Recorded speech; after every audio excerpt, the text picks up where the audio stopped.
Joining me now from Richmond, Virginia, State Senator Amanda Chase.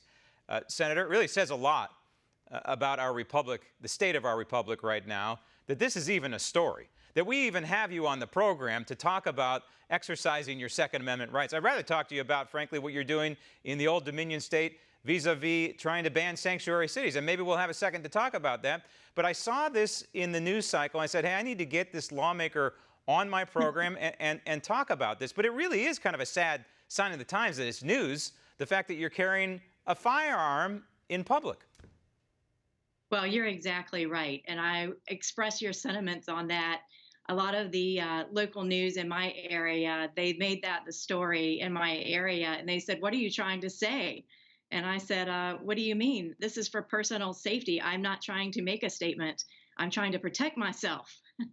Right. And you're trying to protect yourself because there is apparently, and I'd like you to fill me in and everybody else, there is a bitter battle brewing over the sanctuary. Folks, other lawmakers, your colleagues have been threatened over this? Well, I think what you're referencing is there was a particular piece of legislation that came up regarding sanctuary cities, which, as you know, is creating a safe haven for people who don't follow the law. Can you imagine that? And having a government to support that is very surprising.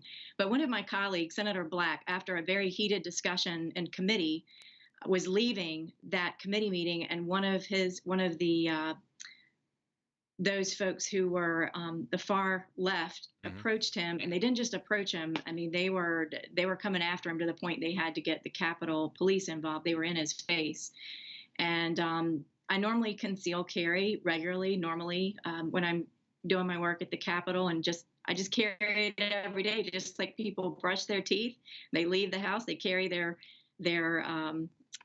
purse, their keys, everything else. I keep a gun and conceal carry. But that morning I woke up and I said, I'm going to open carry today. And I have a special holster that I keep it in so it doesn't slip, it doesn't fall, just to deter anyone that would try to approach me.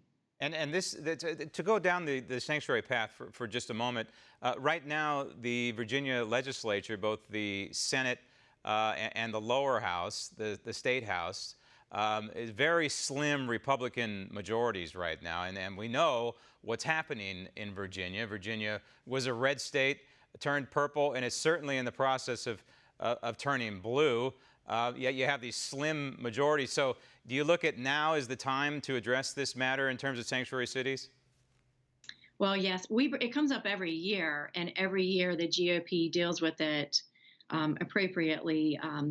Obviously, the GOP-controlled legislature does not support sanctuary cities. It's creating a safe haven for people who would be here illegally, and that's not something that Republicans in Virginia support. Now, I saw a video of the firearm you're carrying. It looked to me like one that I own. It looked like a Smith & Wesson 38. Is that correct? You're very good. It sure is.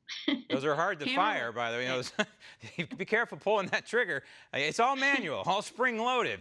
But your state house allows this to happen. It's one of the few state houses in the country that allows you to do this, correct? That is correct. A lot of people are mystified whenever they see the metal detectors and people go through, and the Capitol Police knows who has guns and who doesn't. They do go through the mags as they enter the Capitol there, but it has been the policy in the Capitol for everyday regular citizens to exercise their Second Amendment right to carry. Well, it's a handy little 5-shot, and hopefully you'll never have to discharge it except when you're shooting about 20 yards away at a firing range there. And we want to thank you for your support of the rule of law vis-a-vis trying to stop sanctuary cities and trying to stop municipalities from overturning the Supremacy Clause of the United States Constitution. And we also want to thank you for standing up for the Second Amendment and exercising your given gun rights. Senator Chase, thank you. Want to see more videos like this? Click on the link below and subscribe to One America News on YouTube, and call your cable provider and kindly demand that One America News is added to your lineup. Call and subscribe today.